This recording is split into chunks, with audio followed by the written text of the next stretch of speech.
everyone, and welcome to the undisputed heavyweight champion of the world show made for the fans by a fan. I am your host, as always, Richard Tiemann. This is the award-winning Fan Show.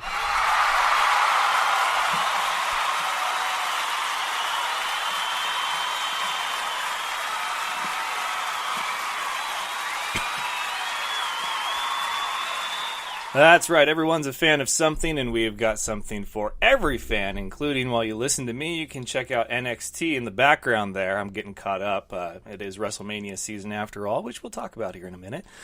But I do have a great episode for you all. I'm joined by one of the stars of the Quad City Steamwheelers, Keyvan Stud Rudd, will be joining me in a little later, so make sure that you click that link when it's time to go to Spreaker to hear that in its entirety. He's actually, fun fact, the first ever number one play of the Fan Show Top 10. When we first did this, I had no idea who would be on it and who would be the number one play, and there he was. I didn't even know how to pronounce his first name yet. We've come so far since then. But yes, he will be joining me, and we talked about that, talked about the top 10, and yeah, you know, I'm in one of those moods today, I suppose you could say that, because there was this other top plays that came out last night, and yeah, there was a few similarities there. I'm like, interesting. But if here's word of advice: if you're going to copy my stuff, at least pronounce names right, and don't make it so damn obvious. Shame. Anyway, moving on. Great episode. We're going to cover a few things. One big thing that we're going to cover was breaking news from today.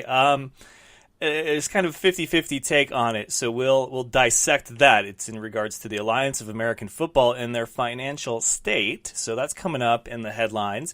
And because tomorrow's episode is the Big 400, I have decided that today we're going to do what we would normally do Thursday. So we'll go through the games that we've got for this upcoming week in the IFL and the AAF, and we'll break those down. We'll probably do it again tomorrow, but again, wanted to let you know, tomorrow's episode, the Big 400, we will open up.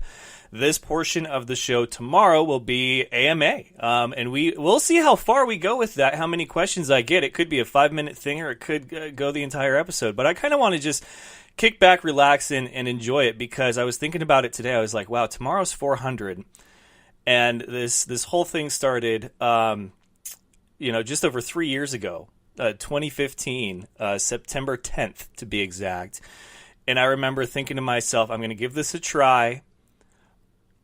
We'll see how it works. The pilot episode was god awful. I hope that there's no evidence of the pilot episode of what was then the Butt Fumble show anywhere, because it was terrible. But I said to myself after that first one, and I got some feedback, I said, if I can do 50 episodes, I'll be happy. And tomorrow we're going to do 400. It's crazy. And I know that 50 might seem like a low number, but that's back when I was doing weekly. Every Wednesday I was trying to post a new episode, and I would record for 2 hours plus. I would then edit that episode for 3 hours after that to try to get it down to the magical 1 hour. And it was bad. Every or if I felt there was too much space between one word and another, I would edit that thing out as quickly as possible. There were some episodes where there were moments that I swear I was talking speed. I was just like, and so then today and then yesterday, and here we have the headlines, and this is going to go on now, and it just rambling on. That's what and it didn't record like that. That's just how it ended up standing. So anyway, milestone today, though. Let's do that for the headlines, all right? We got a milestone today.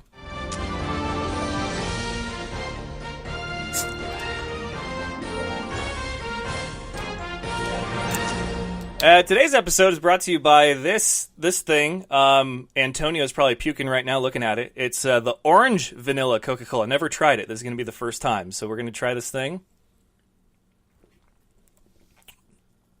Not bad. It's like a Coca-Cola creamsicle, if there was such a thing, which I guess there is now. So, headlines, though, brought to you by Dynamite Enterprises. They do awesome stickers, hats, beanies, all that good stuff. They do trophies. They do belts now. I'm not a big fan of the belt that Ethan got. I said, I think you can do better. So we might work something out on that with undisputed belts. But if you need anything customized, if you need an award or anything else going on for marketing, promotional, contests, or other, please hit up Ethan at dynamiteenterprises.com or visit their site, dynamiteenterprises.com. Blah, blah, blah, blah. And he's going to hook you up because he's hooking up the North Idaho chapter of the 49er Faithful. They're getting some shirts through Ethan. I think actually my logo is going to be on one of the sleeves, so that's cool. See, it's that... Got to have those good relationships, folks. Today's shirt, it is Ninja Turtles football jersey. I don't know why. Okay, so headlines. Let's do it. First and foremost, we have hit a milestone. That is that we got 100 likes in 28 days. I looked at the insights today because obviously February being a short month, I wanted to see what an average month looked like, and so I was comparing March's numbers to February's numbers, which I gotta say, miles apart. Of course, February is a short month, and IFL hasn't officially started until the end of that. The AAF did start early. We had the Super Bowl, so people, it's kind of like a big dip, and then you get back into it, and that's what March is. So March, we got 100 likes in 28 days. I just saw the number 100 come up on my phone right before I went on air. Before that, it said I had 99. I was like, come on! Urgh. So we got 100 likes. This time last year, I think, was the previous record. I think we had about 88 or 89 likes in a month, and that was after I made my first tour stop down in Arizona and was pushing out a lot of content for the show. So I'm glad that everybody is enjoying the content. The top 10, the outstanding players of the week, of course, kickers need love too, moment of the week. That's been a big one. I love my kickers. And, of course, our Power Rankings. It is Power Rankings Day, so happy Power Rankings Day to you guys out there. We've got a new set, really no movement, except for, save for two teams. But this is the week. Week number 6 in the IFL is the week we get to see all 10 teams in action. Probably going to be a big shakeup. I'm excited for it. And, yeah, that should be good. So we'll check in on the chat here. I see that there's a few comments rolling in. Let's see. Hey, Adam. Adam says, and hey, Antonio, and hey, Chelsea. Good to see you guys. Adam says, the fan show, we don't give player of the week to someone on a bye week. Okay, let's go ahead and bring that up right now. Thank you, Adam, for mentioning that, because here's the thing about it, is that when I post things like that, that's a snippet. That is the one of every 100 that I get like that you guys see that I have to deal with on a daily basis. I get that bowl of stupid served up hot and fresh every morning. And it blows my mind because I'll catch heat for this thing or for that thing or because this is a certain way or that's a certain way. And what I share, that's a snippet. It is a small Costco sample size of what the show endures day in and day out. and it blew my mind. I read that comment and I was like, huh? I'm speechless. I really was. It's not how the weekly awards work. It was a good laugh, but sometimes I have to share those moments with you guys for you to fully understand and grasp just what it is that it is on this end of things, and that's one of them. So yes, we we might give out weekly awards to people on bye weeks. Anyway, but I did catch a lot of heat because Lorenzo Brown is not my pick for the Outstanding Player of the Week, and I felt that on yesterday's episode I explained why I didn't pick him rather well, why Daquan Neal got it instead of him. Still got the internet trolls, though, blowing up my stuff, saying whatever. Look, I get that 10 touchdowns is a lot, and that they had an incredible performance as an offensive unit, and he himself. But when I consider who wins these, it's so much more than just the numbers. It really is. I mean, obviously, you want the numbers to support who you believe had the best performance at each position that week.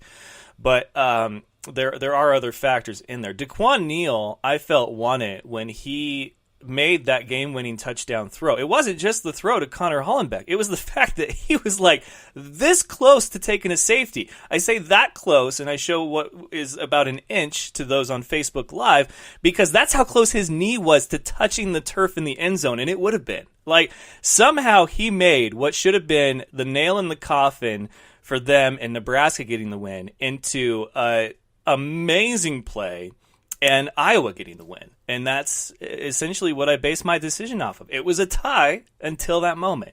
And so for those of you that are going to criticize, I encourage you to please listen to the show, because 9 times out of 10, I will explain myself. To the best of my ability, I will explain myself.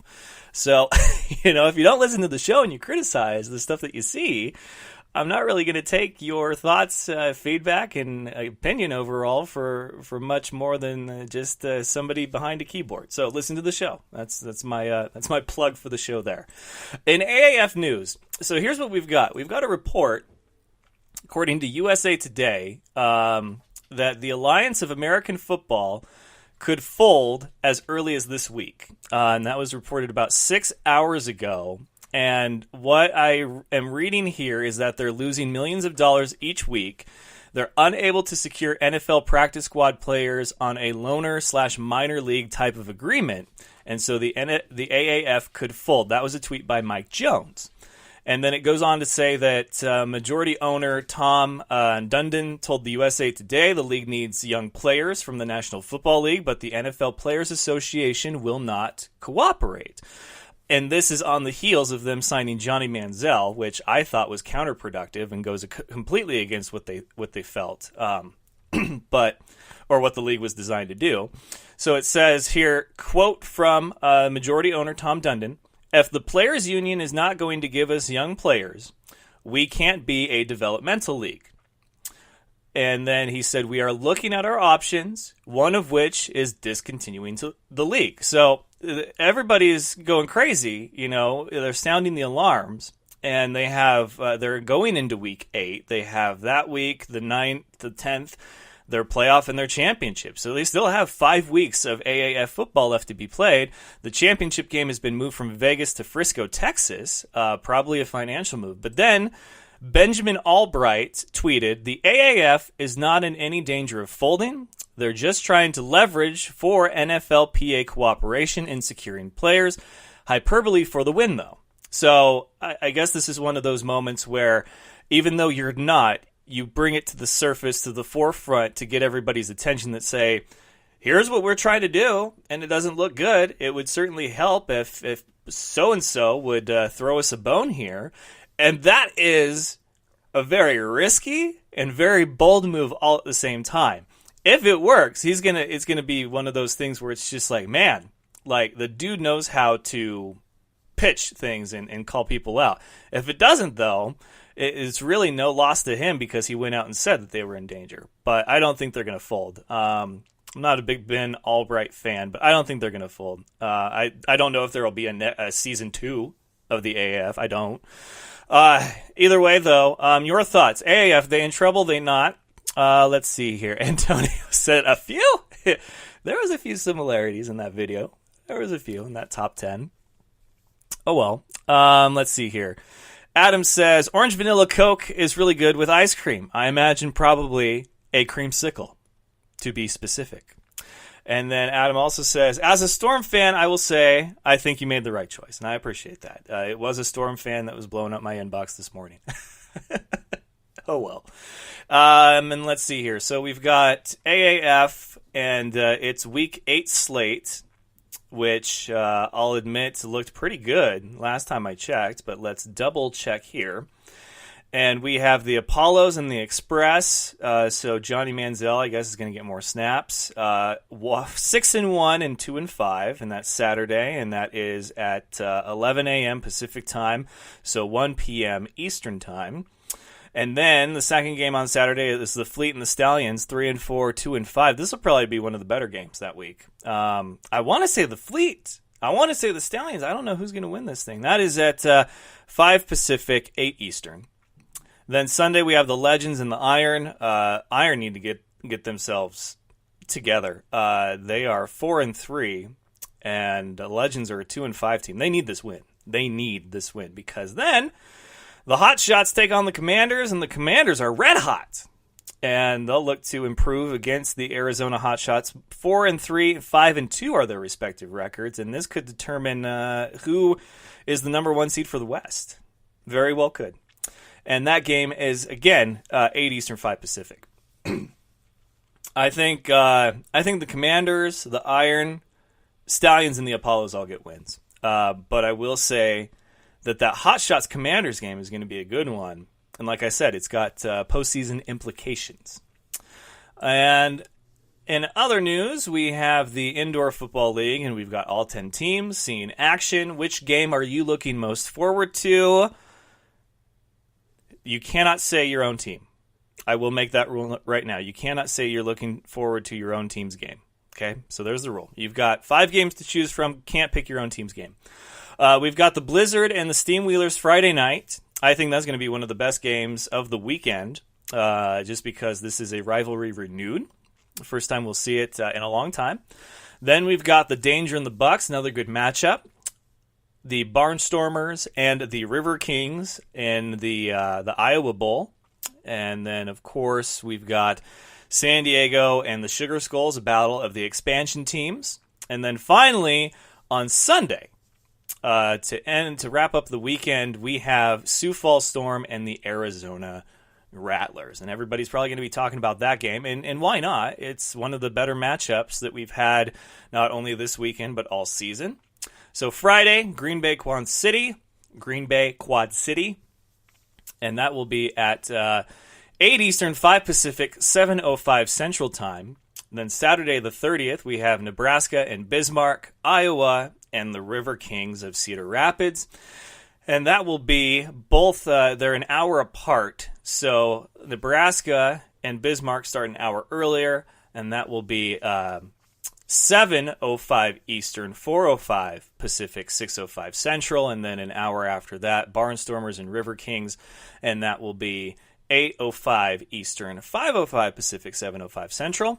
Then Sunday, Strike Force and Sugar Skulls, and Storm and Rattlers only 5 minutes apart. Both of those games kick off around, that will be 6 Eastern, 3 Pacific, 5 Central Time. So I'm looking forward to several of those games. Let's see here.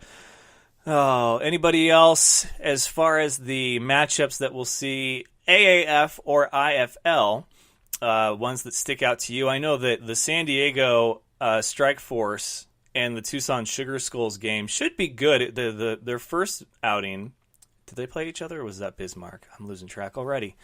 Actually, what I meant to say was the Nebraska Danger and the Bismarck Bucks game should be a good game. According to Mr. Mike Tatum, Bismarck is on the verge of turning their whole season around. They need this win. But so does Nebraska.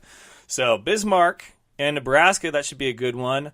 Iowa, they really shouldn't have a problem against the River Kings, but you never know. Each week is a new one. It was good to see the guys, the coaching staff of the Barnstormers going out having a good time today. That's an important thing. Keep morale high. And then finally, we have wrestling news.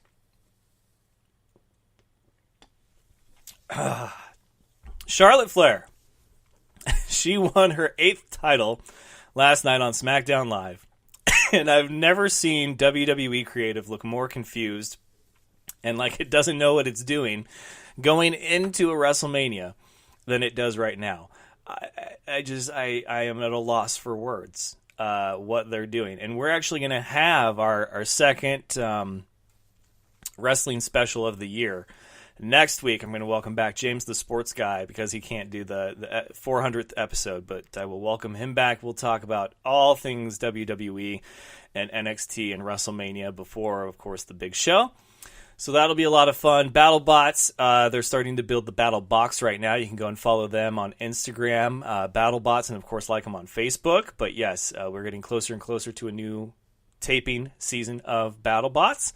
And in music and pop culture, really not a whole lot other than what I mentioned yesterday. And I did want to say, though, that I am rewatching all of Game of Thrones in lieu of the final season coming up next month. And there's a few episodes that I had only seen the one time, and I'm glad that now I've only seen them 2 times. Red Wedding is one of them. Red Wedding is a hard episode to watch. It really is. And Tacoma, FD, the guys from Super Troopers, Farva and Mac. Yeah, Steve Lemmy, Kevin Heffernan, they've been on the show before. They are Fan Show alumni. Their show, Tacoma FD, premieres tomorrow night. Should be a lot of fun. The concept is that they're a fire department in a place that rains a lot, and that is Tacoma, Washington. So Tacoma FD tomorrow night, check your local listings. And that's really going to do it for what I had for headlines. Again, make sure that you are thinking of some questions. That post for the AMA will be after this episode. And I will go over all the questions asked of me on tomorrow's Big 400. So let's see if we've got anything else. Let's see. Adam says, QC Green Bay should be a fun game. I think it will. Antonio says, Oscar getting shortchanged. Dude, that's like the nice way of putting it. Oscar has just gotten so buried. And here's my whole thing about that. NXT, I love it, but I hate when it's call-up season, which is what we're in right now, because it seems like the rule of thumb should be the better you do on NXT, the worse you get buried on the main roster. I mean, I worry about when Adam Cole gets called up. I'm hoping that the Undisputed Era does some kind of invasion angle storyline. But him and Ricochet, I mean, Ricochet has already got the call. But I am so nervous about what they do with it. They haven't done anything with EC3 since he got there. It's complete BS. So, let's see here. As much as I love Charlotte Flair, I saw the results last night and was like, what?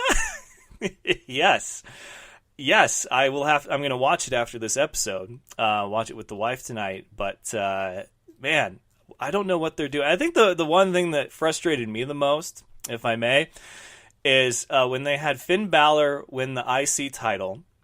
He won it at, was it Elimination Chamber or Fastlane? It was one of the pay-per-views that nobody really even cares about.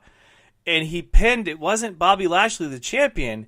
He pinned Lio Rush. It was a handicap match, but the guy who ate the pin wasn't even the champion. It wasn't a triple threat either. So you're going to tell me that Finn Balor, who's been one of your hottest superstars, the first title that you give him since his 24-hour reign as the first Universal Champion, is the IC title, and he gets it over a guy that nobody wanted as champion by pinning his hype man. And then a week later, he loses it to him again. Like, I'm at a loss for words. What the hell they're doing up there in creative? I really don't know what's going on. WrestleMania, if you look at the card, we knew a lot of these matches were going to happen beforehand. And it's like, all you had to do was just set it, forget it. You just had to hit cruise control and let this thing ride. And they have done everything in their power to try to screw this thing up. At a loss for words. I'm baffled. I really am. All right, so that's going to do it. I appreciate you guys that have tuned in on the Facebook Live, which you can for the first portion of the show every Tuesday, Wednesday, and Thursday night. And episode 400.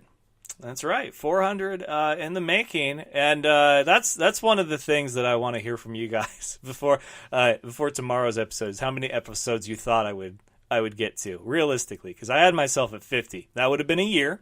Doing them once a week, that would have been a year, and it would have been humbling, that would have been modest, it would have been realistic, but we're about to do 400, and I only started doing 3 nights a week 2 years ago, so like half of our run has been multiple episodes a week, so this has been years in the making, and I can't wait for 500 if we get there. I think 500 would be something special, especially the 5th year anniversary of the Fan Show is something I'm really looking forward to.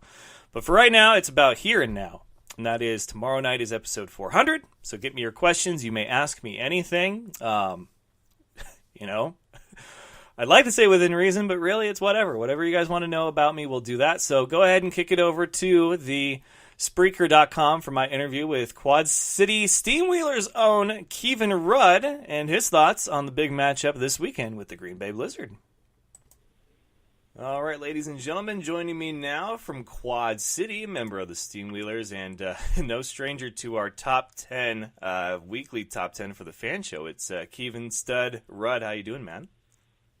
Hey, I'm doing pretty great. Thanks for having me on the show. Absolutely. It's a pleasure to talk to you guys and get to know you. This is your debut on the show, first time talking. I talked to Pedroza a couple weeks ago, and then your coach, and it seems like you guys all kind of have a personality. You're not overly shy. You guys are charismatic and a lot of fun, and I think it shows when you guys go out there on the field, and you guys are always seem to find your way into my top 10. From your perspective, what's the culture like up there in Quad City? The culture is great. Coach makes a huge emphasis on having us be ourselves, embracing the Quad Cities, and giving that energy back as the fans give to us. So when guys come here, we like to tell them, hey, this is a friendly environment. Everything we expect you to be great, but at the same time, we want you to have fun. So we definitely have fun at practice. We have fun on the field. We have fun in the locker room. We have fun on the bus. We try to make the best out of the situation, and bringing guys' personalities out makes that a whole lot better. Yeah, and I think, like I said, it really shows out there. You guys have been one of the most fun teams to watch, and I mean, I've been covering IFL for about 4 years now, and I mean that when I say it, because for me to look at a team and say that, obviously you guys aren't undefeated, but you're not at the bottom of the heap either. You're kind of right in the middle, literally, at 2-2. But yeah, for you guys to come into a new league and have, be the new kids on the block, there's a lot of competition going around, Sioux Falls, Iowa, Arizona, and you guys have kind of I haven't seen any intimidation from you guys whatsoever. You played Iowa, and that was a tough matchup. You guys, ended up losing in the end. But I think you're just as good as any of the top 3 teams right now. And from what I gathered when I talked to Coach Ross, it just seems like that's the message that he wants to be communicated to you guys this inaugural year in the IFL, is that you guys are new, but you've been around, and you guys are competitive team. Definitely. We know Coach made it clear that, joining the IFL, nothing's going to be, handed to us, especially being a new team. We got to earn everybody's respect. And I think even with the 2 games we played against, Sioux Falls, they've been in the championship 8 out of the last 10 years. And the Barnstormers, coming off of a defending championship, we were in both of those games. Barnstormers got, I think it didn't get out of hand, but they were up, I think, almost 3 scores at one point. But in the end, we made the game to where we could have came out on top with that one. Same with Sioux Falls. So we're putting the league on notice that we're not going to be a pushover because we're a new team in the league. We were in both of those games with defending champions and the champion. So it comes down to us. Once we mold a little bit better, and we come together as a team and, stop shooting ourselves in the foot with these penalties, we're going to be rolling, and we're going to be a tough team to stop.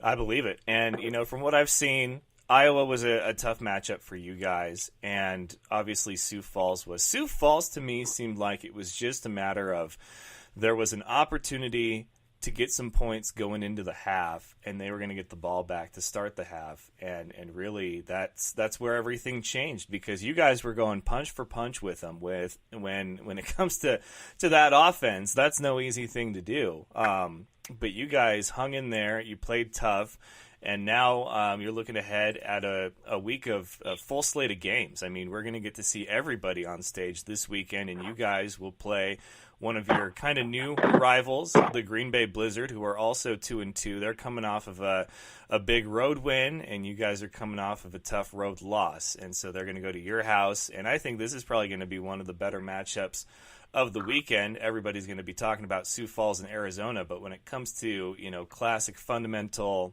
indoor football league football, I think that this game is going to be a great one.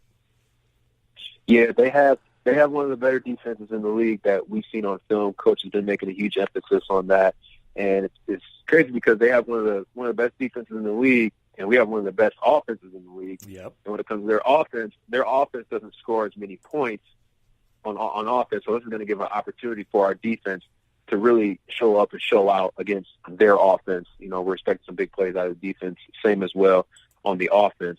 So this is definitely going to be a huge matchup for us, bringing back some of that old rivalry memories for a lot of the fans that were a part of the Steamwheeler tradition in the early AF2 days. And hopefully we have a lot of eyes on this game. You guys have had great turnouts for your attendance for your home games, and I've talked with Pedroza and Coach Ross about it. And from your perspective, what is it that gets these guys to come out to the Tax Slayer Center every weekend and support their Steamwheelers? It's one of the greatest shows on turf. You got Steamwheelers. We've got a lot of tradition, and even though there's a new wave of people in the community that don't know too much about the former Steamwheeler team, but Doug and our media team does a great job of sharing stuff on Facebook. We're out in the community, going to schools, getting the kids to come, so the kids bring their parents, and then they'll bring other kids, and then we'll have a lot more people there. And it's a lot of excitement. We have, what else do we have? We have the QC Storm, the hockey team that also plays in the Tax Slayer. We have the Quad City River Bandits. They're coming off of a championship in their respective league. So we have 3 professional teams in the area that the Quad Cities get to enjoy to watch. And I think almost everybody loves football. So now that we starting it off, the hockey team's still going on, and then baseball's rolling around soon, it's giving the community something to do that's really fun and affordable for themselves and to bring their kids. And it's kid-friendly.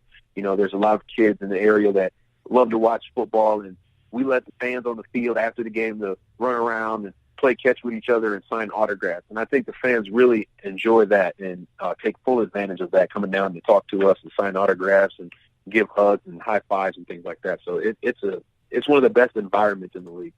It really is, and I think a lot of people underestimate and undersell just what it is that you guys provide. It's an intimate, professional sporting experience. I mean, you guys are signing autographs, high-fiving kids, handing touchdown balls to people in the front row after a score. I mean, it doesn't get much better than that from a sports fan, because you're talking about one of the greatest games that is football out there, one of the most popular ones, played, on a field that's, a third the size of a regular one. It's fast-paced, but then it's not like there's this huge divide between the players and the fans. But you guys probably hang out with them sometimes. Maybe you get invited to like a potluck or a dinner. I mean, I know that's how it was back when Spokane had a team, but this is a different level of football when it comes to the fan and player relationship, and I think it's great to hear that you notice that you appreciate that, because it is supposed to be something for the whole family, and you guys are definitely providing that up in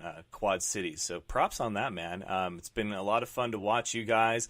It was funny, I made the joke, your guys' first bye week, I said, well, if you guys are on a bye, I don't know who's going to end up in the top 10 plays, and then that ended up being Iowa. So you guys in Iowa have provided plenty of top 10 worthy content, and I just got to know, with you, Pedroza, and the rest of the guys, is it like one-upsmanship? Like you guys are going out there thinking, I'm going to get the number 1 play this week. Like I'm going to have a few of those that are definitely contenders, and you can try, but it's me this week.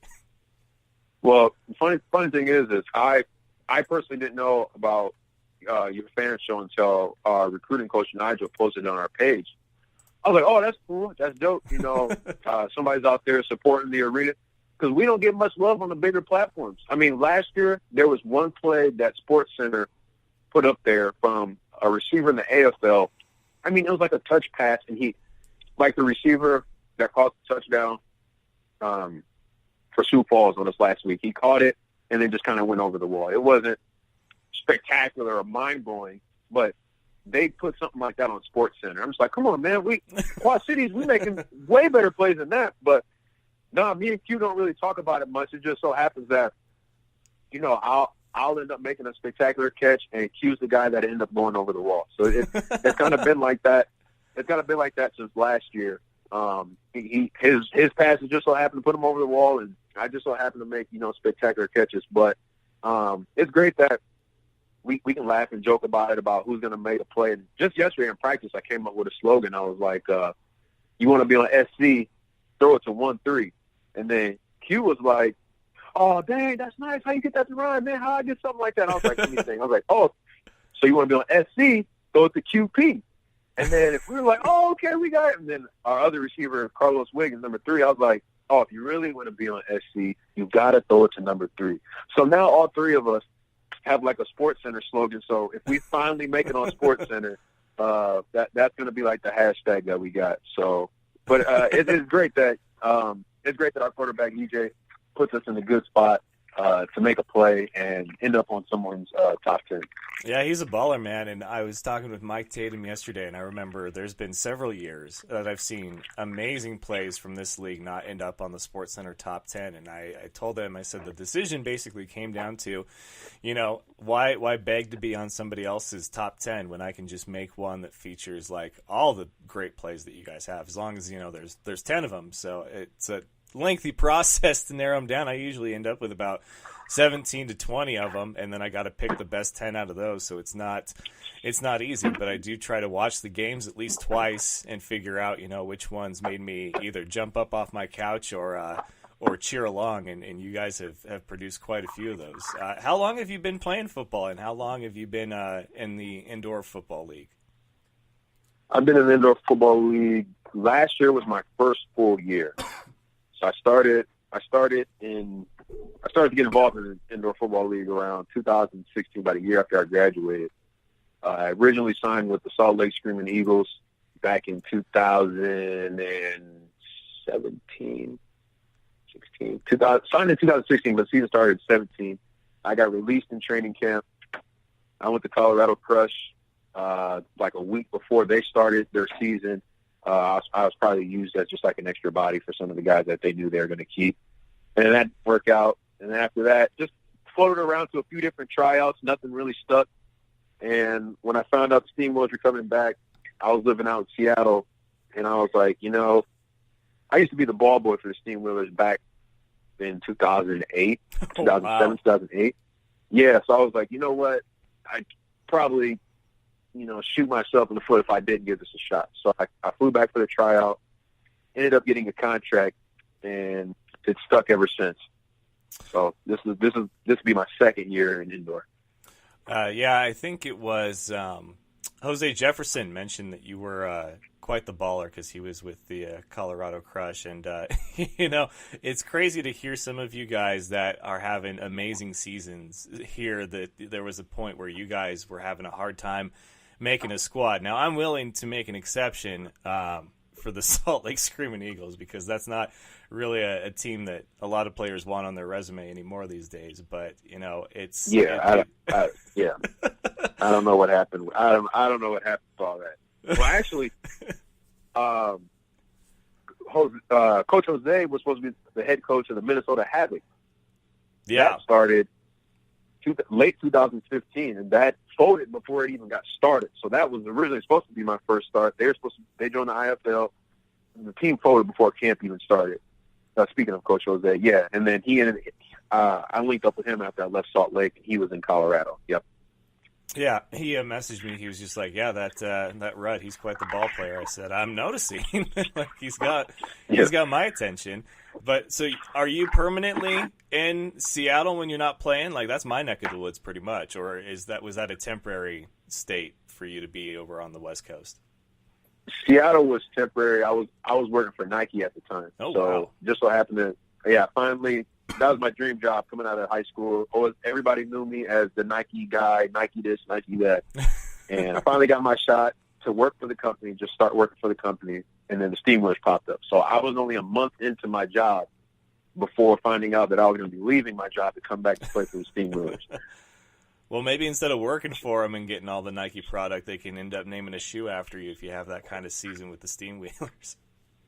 Well, that was then. I currently work for Adidas now. Three stripes gang now. So that's what I throw up every time I score now. So that didn't work out. So now I'm with the 3 stripes. But when I'm not here in Davenport, I'm out in Portland. Portland's like my second home. So that's where I go. Oh, fair enough. So this weekend, you guys are going to start off a jam-packed Week 6. We will see all 10 teams in action. You guys are Friday the 29th at home against the Green Bay Blizzard, and I think the matchup that everybody's going to enjoy is going to be your guys' offense against that Green Bay defense. The matchup that's going to dictate who wins and loses is going to be, obviously, your defense against their offense. So, in your mind, what does Quad City have to do Friday in order to ensure another one in the win column?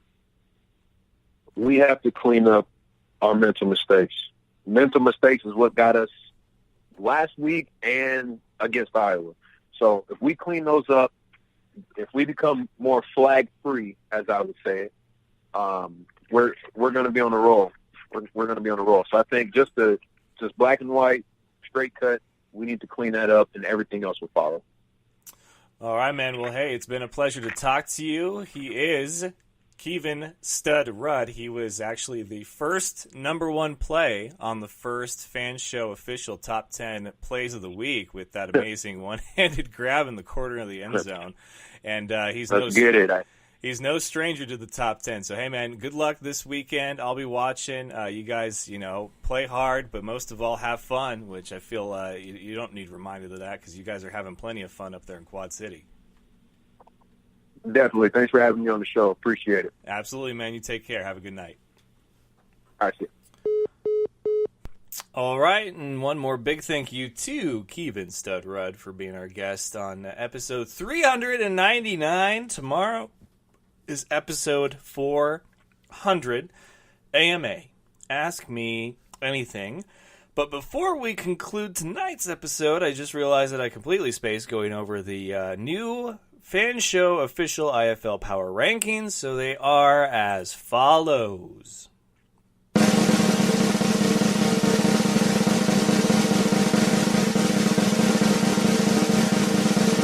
Number 10, the Bismarck Bucks, 0-3, no change there at all. We'll see if they turn it around this week, though. According to Mr. Mike Tatum, they're going to. Then, number 9, San Diego Strike Force, 0-4. Tough losses. They've been in every game. They're competitors, but in this league, it is about your wins and losses. There are no prizes for trying or for second place or ninth right now, for that matter. Number 8 is the Cedar Rapids River Kings. Again, no change from last week. They are 1-3. They're going to look to try and upset in-state rival the Iowa Barnstormers in the Iowa Bowl this weekend. Number 7, the Nebraska Danger, 1-3 again, no change. That's 4 that have stayed right where they are for the last week or more on the power rankings, and they had, they've had a tough run lately. And that game against the Barnstormers, man, that was theirs for the taking. If they could have gotten DeQuan Neal in that end zone for the safety, it would have been, in my opinion, I know that there was still some time left, but in my opinion, it would have been game over right there. And then we have number 6, Tucson Sugar Skulls, 2-1, down 1 from last week. Now, they did not play, but the new number 5 did. And number 5 is the Green Bay Blizzard, 2-2, up 1 from last week. And I felt that their performance was, again, 4 quarters, bell to bell. They played complete, solid football. They were chasing points for a lot of that game, but their defense came through in a big way, not once, but twice to send them into the half. And then they finished that half, the second half of the game, very, very strong. So your new number 5 and your new number 6 have traded places. Green Bay Blizzard, Tucson Sugar Skulls. Number 4 is your Quad City Steamwheelers at 2-2. No change from last week. Tough loss for them against number 3, Sioux Falls Storm. 4-0, no change. And then we have number 2 is the Arizona Rattlers, and they are 3-0, no change. They did not play. And finally, number 1, and still